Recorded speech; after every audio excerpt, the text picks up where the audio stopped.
Finland উচ্চশিক্ষা আসার আগে আপনাকে কিন্তু অবশ্যই 5টা বিষয় আপনাকে মাথায় রাখতে হবে। আসলে যারা ফিনল্যান্ডে আসবেন, তারা আসলে যারা অ্যাপ্লাই করবেন, তারা আসলে ফিনল্যান্ডের অনেক ইস্যুগুলোই হয়তোবা জানেন না। অনেক কিছুই আসলে তাদের পয়েন্ট হয়তোবা তাদের অজানা থেকে যায়।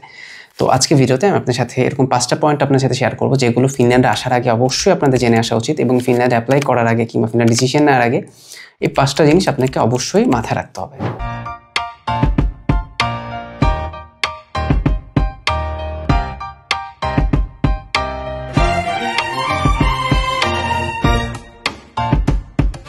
আসসালামু আলাইকুম, আমি নাজর আপনি আছি আপনাদের সাথে।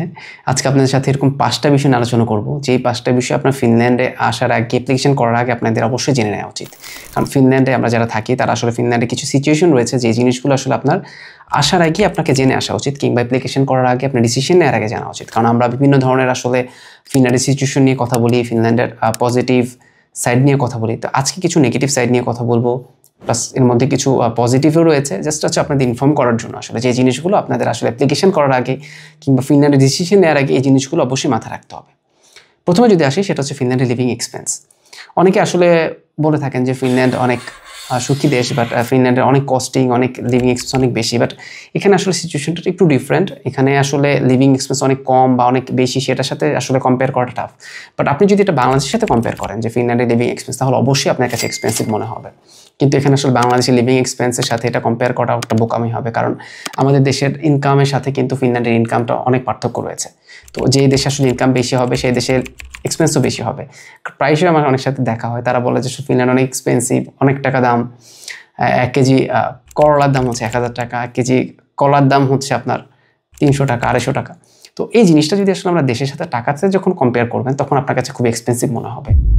কিন্তু আপনাকে কি করতে হবে? আপনি যদি বিদেশে আসতে চান, আপনাকে কান্ট্রি টু কান্ট্রি আপনাকে কম্পেয়ার করতে হবে। যদি ফিনল্যান্ড আসতে চান, তো আদার্স ইউরোপিয়ান কান্ট্রি বলেন, কানাডা, ইউএসের সাথে আপনাকে কম্পেয়ার করতে হবে যে অপেক্ষাকৃত কম লিভিং এক্সপেন্স কোন কান্ট্রিতে। যদি সেক্ষেত্রে আমি যদি বলতে চাই, ফিনল্যান্ডের লিভিং এক্সপেন্স নিয়ে, যদি আপনি সিঙ্গেল হিসেবে ফিনল্যান্ডে আসেন, আপনার বাসা ভাড়া, থাকা খাওয়া ওভারঅল 500 ইউরোতে কিন্তু আপনার হয়ে যাবে। যেটা যদি আপনি বাংলা টাকায় কনভার্ট করতে চান, তাহলে 65,000, যেটা আসলে অনেক বড় একটা অ্যামাউন্ট মনে হবে আপনার কাছে। কিন্তু আপনি যখন অন্যান্য কান্ট্রির সাথে সেটা কম্পেয়ার করবেন, তখন কিন্তু আপনার কাছে 500 ইউরো খুব বেশি মনে হবে না। এটা আমি 500 ইউরো কেন বলছি? কারণ বাসা ভাড়ার আসলে এটা রেঞ্জ রয়েছে। কখনো 250 থেকে 300, 350 পর্যন্ত বাসা ভাড়া হয়ে থাকে। বাট আপনি যদি শেয়ারিংয়ে কারোর সাথে বাসা ভাড়া নিয়ে থাকেন, তো সেক্ষেত্রে খরচটা আরও কমে যাবে। যারা ফ্যামিলি নিয়ে আসবেন, তাদের জন্য, কাপল যদি আসেন, সেক্ষেত্রে আপনাদের কাপলদের একটা রুমের ভাড়া, যদি স্টুডিও অ্যাপার্টমেন্ট বলি, সেক্ষেত্রে রুম এবং থাকা খাওয়া সব কিছু 1000 ইউরোতে খুব ভালো মতো কমপ্লিট হয়ে যাবে। বাট আমি বলবো যে 1000 ইউরো লাগবেও না, আপনাদের আসলে 800 ইউরোতে হয়ে যাওয়ার কথা। কারণ একটা বাসা ভাড়া, স্টুডিও অ্যাপার্টমেন্টগুলো 400 থেকে 500 ইউরোর মধ্যে হয়ে থাকে, এবং 1-2 জনের খাওয়া আমার কাছে মনে হয় 300 ইউরোতে সব কিছু মিলে ম্যাক্সিমাম আপনি যদি 1000 ইউরো যদি বাজেট করেন, তো সেক্ষেত্রে হয়ে যাবে। এই ন্যূনতম বাজেটটা কিন্তু আপনাকে অবশ্যই রাখতে হবে যদি আপনি ফিনল্যান্ডে সুইচ করতে চান। আর সেক্ষেত্রে যদি বেবি থাকে, আপনাকে 100 ইউরো অ্যাডিশনাল ধরে নিতে হবে বাচ্চাদের জন্য। এটা হচ্ছে লিভিং এক্সপেন্সের কথা বললাম। তারপরে যেটা হচ্ছে টিউশন ফিস। ইউরোপের আদার্স কান্ট্রির সাথে যদি কম্পেয়ার করেন, তাহলে ফিনল্যান্ডের টিউশন ফিস কিন্তু অন্যান্য কান্ট্রি থেকে একটু বেশি। বাট আপনি যদি কম্পারেটিভলি ইউএসএ, কানাডা, অস্ট্রেলিয়ার সাথে কম্পেয়ার করেন, তাহলে কিন্তু ফিনল্যান্ডের টিউশন ফিস অনেক কম। এখন আপনাকে নিজের ফাইন্যান্সিয়াল স্ট্যাবিলিটি, ফাইন্যান্সিয়াল পজিশন এবং আদার সব কিছু বিবেচনা করেই কিন্তু আসলে ডিসিশনটা নিতে হবে যে আপনি আসলে কোন দেশে যাচ্ছেন এবং কোন দেশে যাবেন।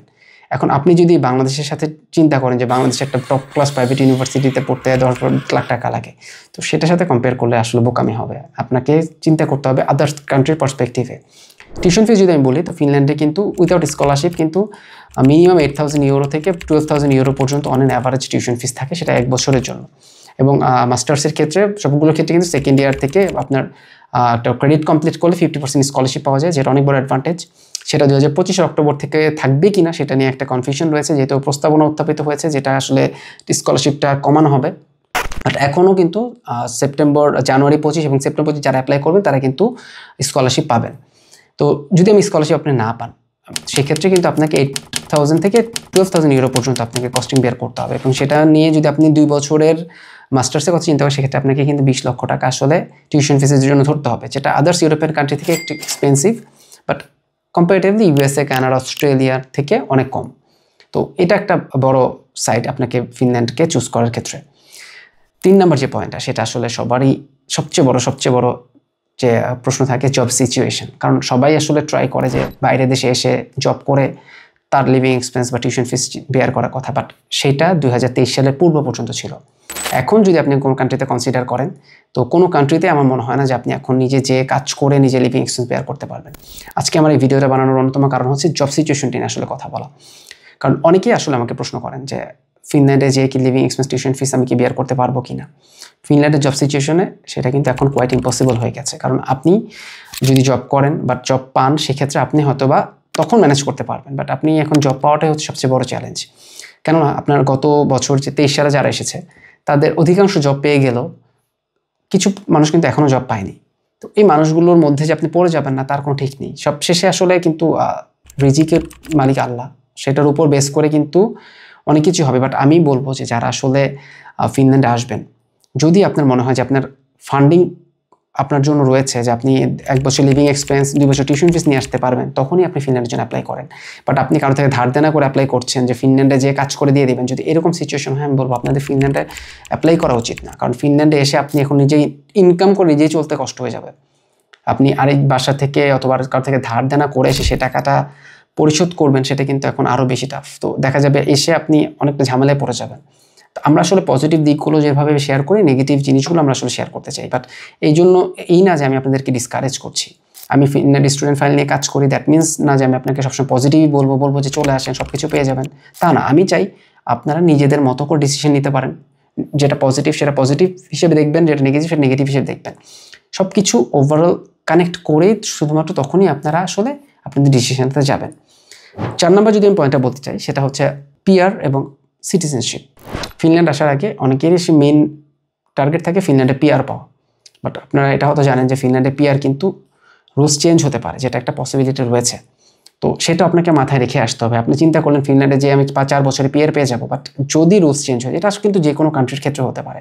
আপনি ইউএসএ কানাডাতে গেলেন বা সেখানে রুলস চেঞ্জ হয়ে গেল, সেটাও হতে পারে। বাট ফিনল্যান্ডের ক্ষেত্রেও কিন্তু যেহেতু প্রস্তাবিত রয়েছে, সেই জিনিসটা আপনাকে মাথায় রেখে অবশ্যই আসতে হবে।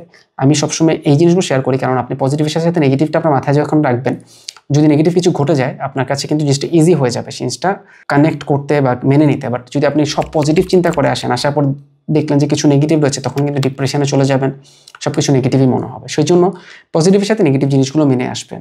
এবং সিটিজেনশিপের ক্ষেত্রে কিন্তু ফিনল্যান্ডে 5 বছর থেকে 8 বছর কিছু স্পেসিফিক ক্রাইটেরিয়া করা হয়েছে। সকলের জন্য কিন্তু 8 বছর নয়। অনেকেই যে স্টুডেন্ট রয়েছেন তাদের কিন্তু 5 বছর 6 বছর 7 বছরে পেয়ে যাবেন। তো এই জিনিসগুলো কিন্তু চেঞ্জেস হচ্ছে, পার্সেন্ট টু পার্সেন্ট চেঞ্জ হয়। টোটাল জিনিসটা আপনার কাছে ধরে নেবেন যে আপনি 8 বছর ধরে নেগেটিভ ভাবছেন বা 5 বছর ধরে পজিটিভ ভাবছেন, সেভাবে না ভেবে টাইম রেঞ্জটা হিসাব করবেন। 5 থেকে 8 বছর এই সময়ের মধ্যে ইনশাল্লাহ যদি আপনার সব কিছু ঠিক থাকে, তাহলে কিন্তু সিটিজেনশিপের জন্য আপনি অ্যাপ্লাই করতে পারবেন। এবং লাস্ট যে পয়েন্টটা বলতে চাই, যেটা আসলে অনেকেই জানেন না, যেটা আসলে অনেকের জন্য হ্যাসেল হয়েছে রিসেন্টলি, আপনার ফিনল্যান্ডের ভিএফএস কিন্তু ইন্ডিয়াতে যে ফেস করতে হয়, যেটা আসলে এখন রিসেন্টলি ইন্ডিয়ান ভিসা অফ হয়ে গেছে। ইন্ডিয়ান এম্বাসিতে আপনার ভিএফএস থেকে ডেট পাওয়া যাচ্ছে না, অনেক ধরনের প্রবলেম ফেস করতে হচ্ছে। যারা ফিনল্যান্ড নিয়ে কাজ করছি আমরা, তারা আসলে বুঝতে পারছি, যারা ফিনল্যান্ড অ্যাপ্লাই করছেন তারা বুঝতে পারছি। অনেকে আসলে বলছেন যে আমি যদি জানতাম যে ফিনল্যান্ডে ইন্ডিয়া যে করতে হবে, তাহলে আমি অ্যাপ্লাই করতাম না। আসলে অনেক জিনিসটা জানেনই না। তো আমার ভিডিওতে আজকে আমি আপনাদের আসলে এই জিনিসগুলো শেয়ার করতে চেয়েছি, যে জিনিসগুলো আপনারা জানেন না বাট জানেন, বা সেটা আপনাদেরকে রিমাইন্ড দিতে চেয়েছি যে ফিনল্যান্ডের এই জিনিসগুলো আপনাকে মাথায় রাখতে হবে, যে আপনাকে কিন্তু ইন্ডিয়া যেতে হবে, ইন্ডিয়া যাওয়ার সেটা খরচ রয়েছে, এবং ইন্ডিয়াতে যেয়ে সেখান থেকে ইন্ডিয়ান ভিসা নিতে হয়। অনেকেই আসলে ইন্ডিয়ান ভিসা নিয়ে একটু প্রবলেম হচ্ছে। তো সব কিছু ইন্ডিয়াতে যেয়ে ভিসা ফিনল্যান্ডে ফেস করতে হয়, এই জিনিসটা আপনাকে মাথায় রাখতে হবে। তো এই 5টা গুরুত্বপূর্ণ পয়েন্ট আপনার সাথে শেয়ার করা ছিল আজকে। যারা রিসেন্টলি ফিনল্যান্ডের জন্য চুজ করেছেন, ফিনল্যান্ডে যাবেন, তারা এই পয়েন্টগুলো অবশ্যই মাথায় রাখবেন। এবং যারা ফিনল্যান্ডে আসছেন তারা বাকি 4টা পয়েন্ট মাথায় রাখবেন, যেন আপনাদের জন্য পজিটিভ নেগেটিভ যেই জিনিসগুলো হোক না কেন, সব কিছু যেন আপনার মাইন্ডে থাকে। তো আজকে ভিডিওটি এই পর্যন্তই। সবাই ভালো থাকবেন। আল্লাহ হাফেজ।